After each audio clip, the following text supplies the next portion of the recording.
हरिओम, नमो नमः।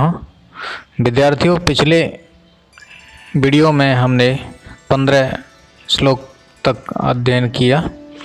लास्ट के श्लोक में हम ये पढ़ चुके थे कि किस समय किस उपाय से काम लेना चाहिए। इसका विवेचन, इस प्रकार का विवेचन दुर्योधन अपने प्रत्येक कार्य में करके तदनुसार बड़ी सावधानी से चलता है।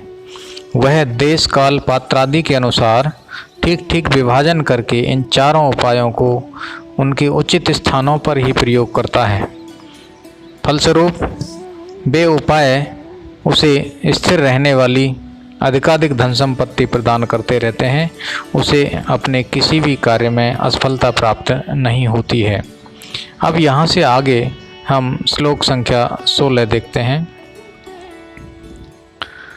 श्लोक संख्या 16 में अनेक राजन्य रथास्व संकुलम तदयम आस्थान निकेतन अजिरम नयति अयुग्मच्छद गंधीराद्रताम भृशम नृपोपायन दंतिनाम मदः।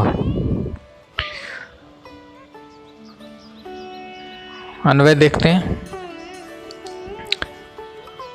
अनेक राजन्य रथास्व संकुलम, अनेक एक नहीं बहुत सारे, राजन्य तो एक राजा नहीं बहुत सारे राजन्य, रथास्व उनके रथों से, उनके रथों में जुड़े हुए अश्व संकुलम अश्वों से भरा हुआ है।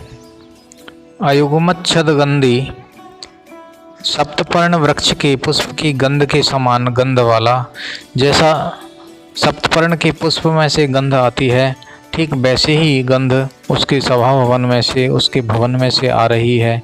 क्योंकि वहाँ पर अब एक हाथी हो या एक अश्व हो तब तो इतनी गंध नहीं आए, लेकिन रथों में जुड़े हुए घोड़े और हाथी सब वहीं पर हैं, तो उनके मद से जो गंध आ रही है वह गंध ठीक सप्तपर्ण वाले वृक्ष के पुष्प के समान लग रहा है। नृपोपायन दंतिनाम मदः, किसका है ये? नृप राजाओं के द्वारा उपायन लाए गए दंतिनाम, दंतियों के, दंती कहते हैं एक दांत वाला यानी हाथी। तो राजाओं के उपहार स्वरूप जो प्राप्त हाथी हैं, राजाओं ने जो उपहार दिए हैं, उपहार में उन्होंने हाथी दिए, उन हाथियों का मद जल अनेक राजन्य रथास्व संकुलम, और अनेक राजाओं के हाथी और घोड़ों से भरे हुए तदयम उसके, किसके? दुर्योधन के आस्थान निकेतन आजिरम, आस्थान निकेतन रहने का जो भवन है, सभागृह का जो आजिरम है, आंगन है, भृशम अच्छी प्रकार से, अत्यधिक आर्द्रताम गीलेपन को नयति पहुंचा देता है। तो दुर्योधन के जो भवन है, उस भवन का जो आंगन है, वहाँ पर ऐसी कुछ अजीब सी गंध आ रही है। वह गंध असल में है किसकी? हाथियों की, घोड़ों की, और हाथियों के मद जो झड़ता है उस मद की गंध है। तो वो गंध ऐसी लग रही है जैसे सप्तपर्ण अयुग्मच्छद, सप्तपर्ण वृक्ष के पुष्प के गंध के समान गंध जिसमें आ रही है ऐसे। और वो गंध किस में से आ रही है? हाथी और घोड़ों में से, हाथी और घोड़ों की मदों में से आ रही है। ये हाथी और घोड़े कौन से हैं? जो राजाओं ने उपहार के रूप में उन्हें प्रदान किए थे, ये वो हाथी और घोड़े हैं। तदयम उन हाथी और घोड़ों से उनका स्थान, आस्थान निकेतन यानी भवन, वह भृशम बहुत अत्यधिक आर्द्रताम गीलेपन को नयति पहुंचा रहा है। तो कहने का मतलब ये ऐसा माना जाता है कि पहले आज के ज़माने में तो ये माना जाता है कि जिसके घर के सामने ज़्यादा गाड़ियां खड़ी हैं, 4 पहिए की हैं, उन 4 पहिए में भी अगर अच्छी SUV TUV जो कारें हैं, लग्जरी गाड़ियां हैं, तो उससे अंदाज़ा लगाया जाता है कि इस घर में जो रहने वाले हैं वो धनाढ्य व्यक्ति है, अच्छा मान सम्मान वाला व्यक्ति है, पैसे वाला व्यक्ति है। लेकिन पुराने ज़माने में जब ये राजे महाराजाओं का समय हुआ करता था तो राजाओं के घर या राजाओं के महल में या उनके बाड़े में कितने घोड़े हैं, कितने हाथी हैं, कितने, तो उनसे इनका आकलन किया जाता था। ठीक वैसा का वैसा ही यहाँ बताया जा रहा है। तो एक बार फाइनली देखें कि सप्तपर्ण के फूल के समान, सप्तपर्ण के फूल में से जैसी खुशबू आती है वैसी ही खुशबू वाला, राजाओं के उपहार रूप हाथियों का मदजल, बहुत से राजाओं के रथ और घोड़ों से भरे हुए उसके सभा भवन के आंगन को अत्यधिक गीला कर देता है। तो मदजल का बहना, और इतना बहना कि उनका वो आंगन है वो गीला हो रहा है, और गीला हो रहा है तो उसमें से वो खुशबू आ रही है, गंध आ रही है। आप देख सकते हैं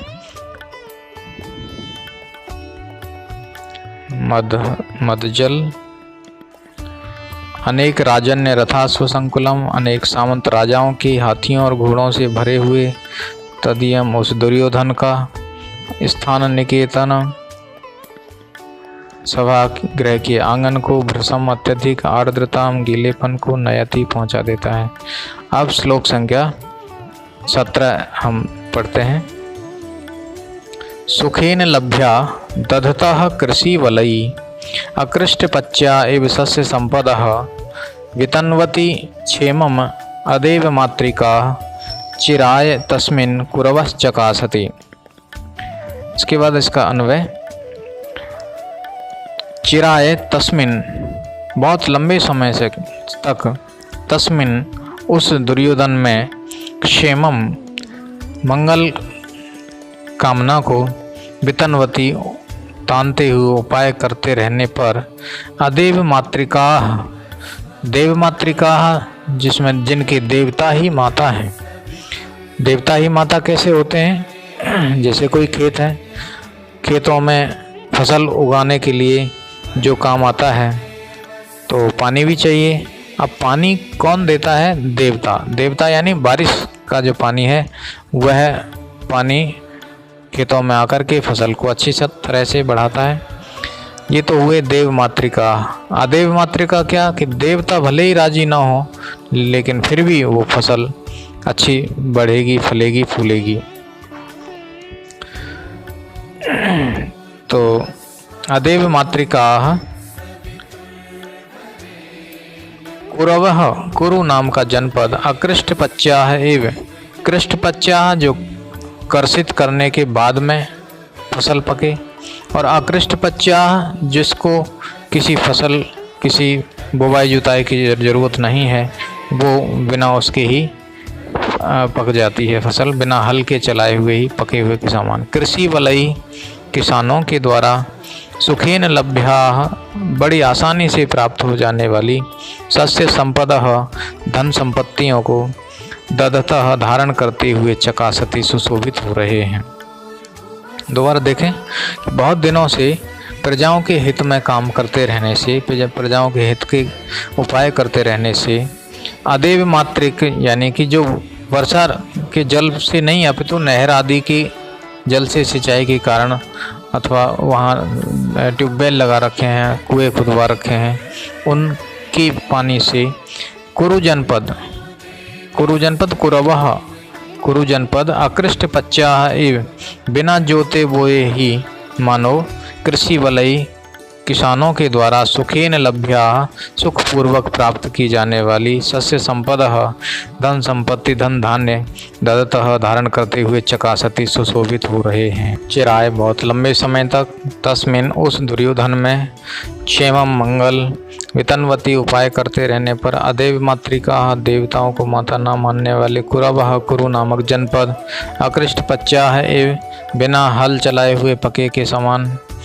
कृषि वलयी, किसानों के द्वारा, सुखेन लभ्या, सुखपूर्वक प्राप्त किए जाने योग्य, सस्य संपदः, धन संपत्तियों को, दधतः, धारण करते हुए, चकासती, सुशोभित होते हैं। श्लोक संख्या 18।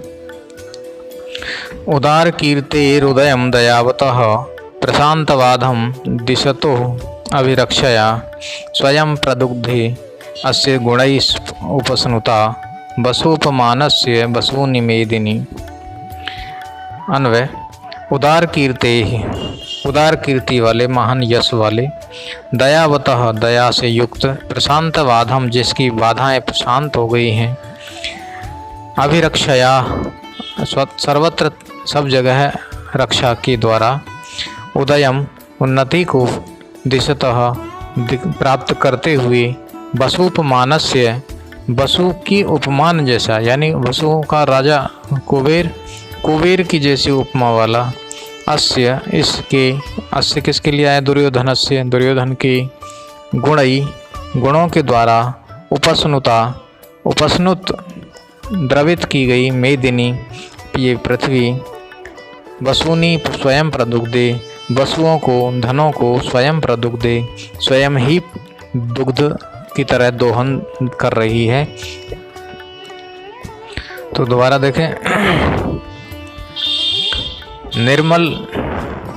निर्मल यश और दया वाले, अर्थात उदार कीर्ते है दयावतः, उदार कीर्ति वाले, निर्मल यश वाले और दया वाले, तथा प्रशांत बाधम सब ओर से जिसकी बाधाएं शांत हो गई हैं, कोई भी किसी भी प्रकार का कहीं से हमला नहीं हो रहा है, आक्रमण नहीं हो रहा है, सब ओर से सुरक्षित हैं, ऐसे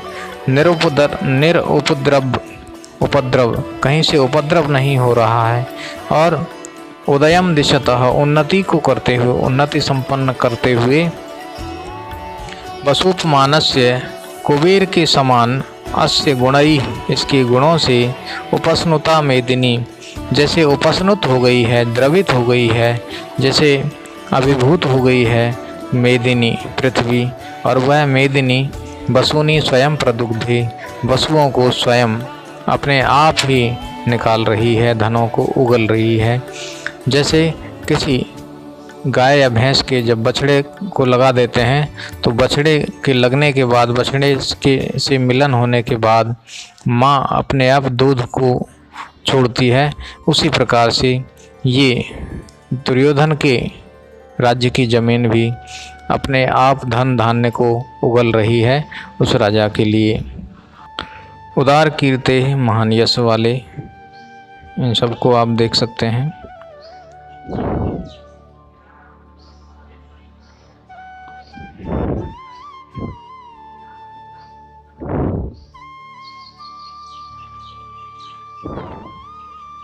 अब अगला श्लोक पढ़ें, 19वां है। महोजसौ मान धनाः धनार्चिताः धनुर्भृतः संयति लब्ध कीर्तयः न संहता तस्य न भिन्न वृत्तयः प्रियाणि वांछन्ति अशुभि समीहितुम्। महोजसः महान ओजस, मान धना मान ही धन है जिसका, धनार्चिताः धनार्चिता अभिमान रूपी धन वाले, धनार्चिता लक्ष्मी द्वारा अर्चित अर्चना किए जाते हुए, संयति युद्ध में लब्ध कीर्तय जिन्होंने कीर्तियाँ लब्ध कर रखी हैं, प्राप्त कर रखी हैं, न संहता किसी संगठन की वजह से नहीं, न भिन्न वृत्तय किसी मतभेद की वजह से नहीं, विरुद्ध वृत्ति न रखने वाले, धनुर्भृतः ऐसे धनुर्धारी योद्धा, तस्य उस दुर्योधन की, समीहितुम वांछन्ति रक्षा करना, अशुभि प्राणों से भी, प्रियाणि उसके दुर्योधन के प्रिय कार्यों को, समीहितुम कर्तुम वांछन्ति चाहते हैं, यानी कि सारे योद्धा भी उसके ही हित में कार्य करना चाहते हैं, दुर्योधन के हित में।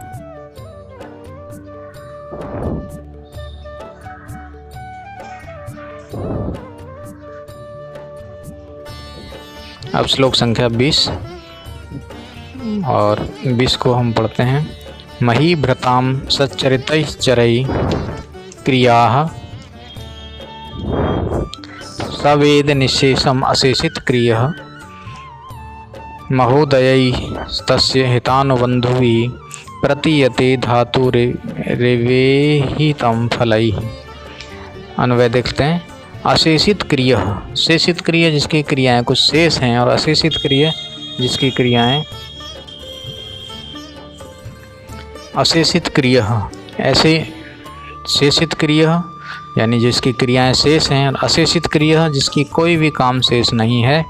सह ऐसा हुआ है दुर्योधन, सच्चरितई अच्छे चरित्र के द्वारा, चरई अच्छे चरित्र वाले चरों के द्वारा, गुप्त चरों के द्वारा, महिभ्रताम महिभ्रत के यानी शासक के, राजा के, राजाओं के, क्रिया निशेषम वेद क्रियाओं को निशेष जानना चाहिए, पूर्ण रूपेण जानता है।